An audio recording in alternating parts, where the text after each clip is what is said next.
Hello hi नमस्कार सभी का बहुत बहुत स्वागत और अभिनंदन अध्ययन के इस परिवार में। मेरा नाम प्रशांत है। आज की इस वीडियो में हम बहुत ही महत्वपूर्ण पॉइंट्स पर डिस्कस करने वाले हैं केवीएस का एग्जाम या फिर एमआरएस का एग्जाम, जिसमें एक ऐसा सब्जेक्ट जो कि 5 से 6 नंबर आपके कवर करता है, लेकिन इसको लेकर काफ़ी घबराहट रहती है हम सबके मन में कि 5 से 6 नंबर हमारे कब पक्के होंगे। वो है कंप्यूटर। तो कंप्यूटर एक ऐसा सब्जेक्ट जिसमें 5-6 नंबर कवर होता है और ये ऐसा सब्जेक्ट है जो बहुत ही प्रैक्टिकल सब्जेक्ट होता है और इसके क्वेश्चन हमसे हो जाते हैं गलत। आज की इस वीडियो के बाद आपसे कोई भी क्वेश्चन गलत नहीं होगा। आज की इस वीडियो में मैं आपको बताऊंगा कि कैसे एमआरएस और केवीएस में कंप्यूटर जो आपका आता है उसमें आप अपने पक्के नंबर कर सकते हो। वीडियो शुरू करने से पहले सबसे पहले आप सभी को first of all happy Holi, सभी को होली की शुभकामनाएं। और बिना किसी देरी के हम सीधे पॉइंट्स पर आते हैं और डिस्कस करते हैं कि कैसे आप केवीएस के एग्जाम में या फिर एमआरएस के एग्जाम में आप कंप्यूटर में पूरे के पूरे नंबर, जितने भी क्वेश्चन पूछे जाए, आपसे कोई क्वेश्चन ना गलत हो, आपसे नंबर ना कटें, आपसे आपके हाथों से कोई जानबूझ के नंबर ना कटे। देखो, अगर हम कंप्यूटर की बात करें ना, तो कंप्यूटर एक प्रैक्टिकल सब्जेक्ट है। कंप्यूटर को ना आप ऐसे मत लेकर चलो कि ये कोई थ्योरी वाला सब्जेक्ट है। इसे थ्योरी मत समझो, इसे रटो मत, है ना। कंप्यूटर को रटो मत। सबसे पहला निर्देश आप सबके लिए यही है कि इसे रटना बिल्कुल भी नहीं है, इसे समझना है, इसके पॉइंट्स को समझना है, इसकी जितनी भी चीज़ें होती हैं, इसके जितने फंक्शनिज्म होते हैं, सभी को समझना है कि ये होता है क्या है। क्योंकि कंप्यूटर हम डेली यूज़ कर रहे होता है। आप अपने हाथों में ये जो वीडियो देख रहे हो ना, ये भी कंप्यूटर के माध्यम से देख रहे हो। आप अपने हाथों में स्मार्टफोन पकड़े हुए हो ना, जिसके माध्यम से ये वीडियो देख रहे हो। अब बोलोगे आपको कैसे पता कि हम फोन में देख रहे हैं, लैपटॉप में देख रहे हो, कंप्यूटर में कहीं भी देख रहे हो ना, आप कंप्यूटर में इस वीडियो को देख रहे हो। अगर फोन में देख रहे हो, स्मार्टफोन में देख रहे हो, वो भी कंप्यूटर है। तो हम रोजाना डेली यूज में हम कंप्यूटर का प्रयोग करते हैं। तो इसे रटने की बजाय अगर हम इसे थ्योरेटिकल समझें, प्रैक्टिकल अगर हम इसे समझें, तो हमारे लिए ज़्यादा फायदेमंद रहेगा, मतलब आसानी से हम समझ सकते हैं।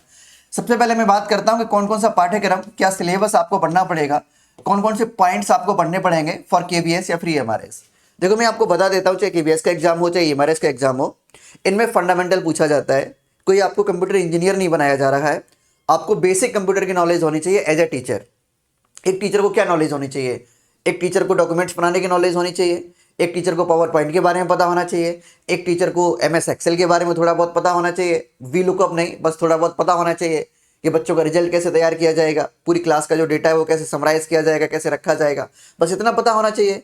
इंटरनेट की जानकारी होनी चाहिए थोड़ी बहुत, web browser, search engine, internet पर कोई चीज़ कैसे सर्च की जाती है। और आज के टाइम पर थोड़ा इंटरनेट के बारे में ज़्यादा पता होना चाहिए, क्योंकि आज के टाइम पर हर चीज़ इंटरनेट के माध्यम से ही होती है। कोई भी चीज़ बिना इंटरनेट के कुछ होता ही नहीं है। तो आज के टाइम पर थोड़ा इंटरनेट के बारे में, और वैसे भी बच्चों में अवेयरनेस फैलानी है।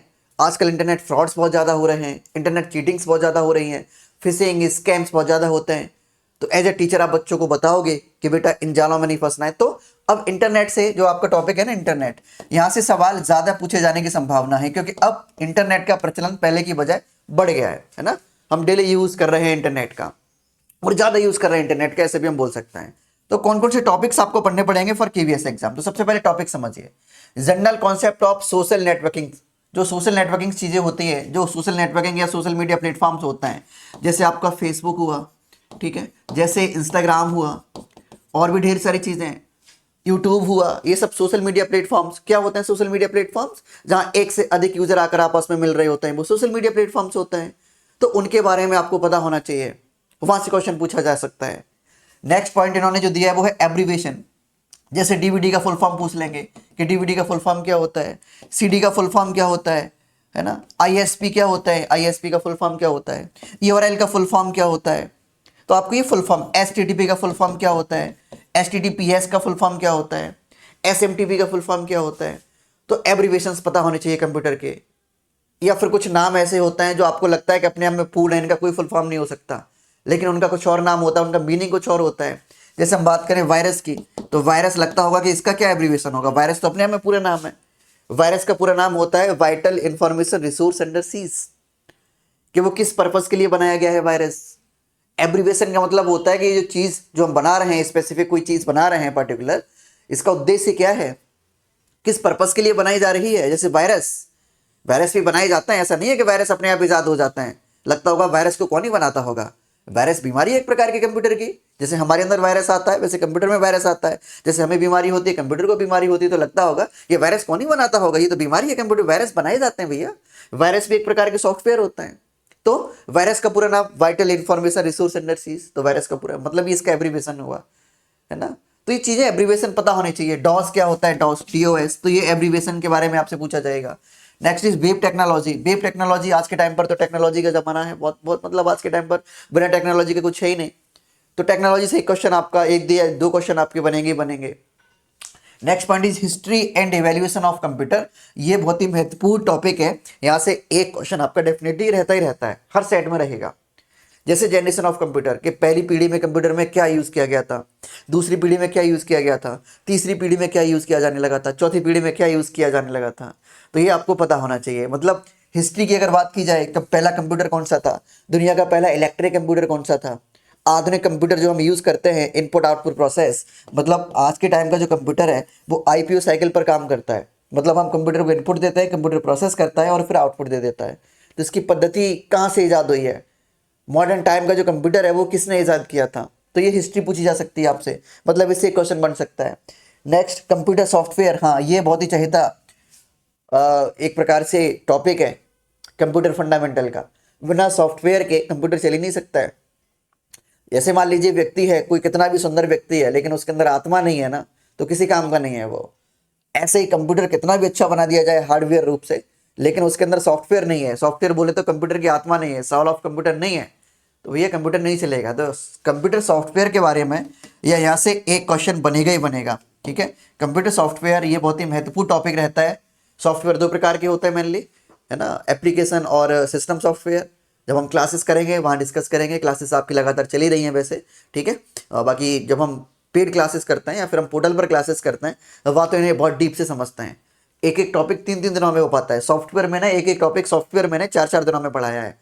पिछला जो बैच निकल के गया है अभी पीछे वाला, तो उसमें एक सॉफ्टवेयर तो मैंने कम से कम 5 क्लासेस में पढ़ाया था, क्योंकि सॉफ्टवेयर समझना बहुत ज़रूरी है। मतलब इसके बिना आप कंप्यूटर की कल्पना कर ही नहीं सकते हो। तो वहाँ थोड़ा डीप समझते हैं पोर्टल पर। Generations and types of computer, types of computer भी बहुत महत्वपूर्ण टॉपिक। कंप्यूटर की पीढ़ियाँ और कंप्यूटर के प्रकार, यहाँ से भी एक क्वेश्चन। बेसिक कंप्यूटर टर्मिनोलॉजी, कुछ टर्म्स होते हैं कंप्यूटर के, जैसे जैसे मैं यहाँ पे बात करूँ URL, ये टर्म है एक प्रकार का, इसका क्या प्रयोग होता है ना। ISP ये टर्म है एक प्रकार का, इसका क्या प्रयोग होता है। IP प्रोटोकॉल ये टर्म है, क्या है इसका प्रयोग। कंप्यूटर टोपोलॉजीज क्या होती हैं, नेटवर्क टोपोलॉजीज क्या होती हैं, OSI लेयर्स क्या होते हैं। तो टर्म्स हैं ये सभी, इनसे पूछा जाएगा क्वेश्चन। ऑपरेटिंग सिस्टम, हालांकि ये सॉफ्टवेयर का पार्ट है, पर सिलेबस में ऑपरेटिंग सिस्टम के बारे में अलग से दिया गया है कि ऑपरेटिंग सिस्टम के बारे में पूछेंगे, क्योंकि ऑपरेटिंग सिस्टम मेन होता है कंप्यूटर सॉफ्टवेयर का। जैसे आपके हाथों में स्मार्टफोन है, इसमें एंड्रॉयड ऑपरेटिंग सिस्टम काम कर रहा है। फ़ोन लेने गए होगे तो बोला होगा एंड्रॉयड फ़ोन दे दो हमें, और वो एंड्रॉयड ऑपरेटिंग सिस्टम है, फ़ोन नहीं है कोई एंड्रॉयड, वो ऑपरेटिंग सिस्टम है। अगर आपके पास लैपटॉप है तो उसमें विंडो ऑपरेटिंग सिस्टम यूज़ हो रहा होगा, या फिर थोड़ा महंगा वाला होगा तो एप्पल का होगा, मैक ऑपरेटिंग सिस्टम होगा उसमें। तो ऑपरेटिंग सिस्टम अलग से इन्होंने दिया है। ऑपरेटिंग सिस्टम से इसका मतलब ये है कि क्वेश्चन बनेगा ही बनेगा। और कंप्यूटर मेमोरीज और स्टोरेज डिवाइस, ये भी मुख्य टॉपिक कंप्यूटर फंडामेंटल का। तो बेसिकली पूरा हमने सिलेबस समराइज किया, इसके माध्यम से हमने एक चीज़ जानी कि कंप्यूटर में बस फंडामेंटल पूछा जाता है, और कुछ बहुत ज़्यादा डीप यानी आपको कंप्यूटर इंजीनियर नहीं बनाया जा रहा है, बस फंडामेंटल आपको पता होना चाहिए। ठीक है, मैं ज़्यादा समय ना लेते हुए क्लासेस में मैं आपको क्वेश्चंस कराता ही हूँ, PYQs भी कराता हूँ। तो इस क्लास में, इस वीडियो में मैंने PYQ शामिल नहीं किए हैं, क्योंकि आपकी होली, आप होली सेलिब्रेट कर रहे होगे। आज की इस वीडियो के माध्यम से बस एक मुख्य संदेश ये देना चाहते हैं हम आपको कि आप अपनी तैयारी कैसे करनी है आपको, जिससे कि KVS में सिलेक्शन आपका पक्का हो जाए। एक स्ट्रेटजी कैसे बनानी है आपको, ठीक है। KVS का बैच, सिलेक्शन बैच यहाँ पे स्टार्ट हो चुका है। अभी होली के मौके पर, पिंक होली के मौके पर अभी आपको ढेर सारे ऑफर मिल रहे हैं, और इससे सस्ता ऑफर आपको नहीं मिलेगा। अभी जो जनरल पेपर का जो प्राइस रखा गया है वो 1199 1199 फीस, और KVS में आज तक के इतिहास में अध्ययन मंत्र की तरफ से इतनी कम फीस कभी भी नहीं रखी गई है। ये सबसे कम फीस है आज के टाइम की, अब तक की, वो भी KVS के लिए।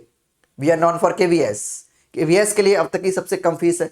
जनरल पेपर के लिए जो फी है अभी 1199, कंप्लीट PRT पेपर 1499 फीस, और कंप्लीट TGT पेपर 1999, और कंप्लीट PGT पेपर 2499। इससे कम फीस आज के इतिहास में, आज तक के इतिहास में कभी नहीं हुई है, और आगे भी नहीं होगी शायद।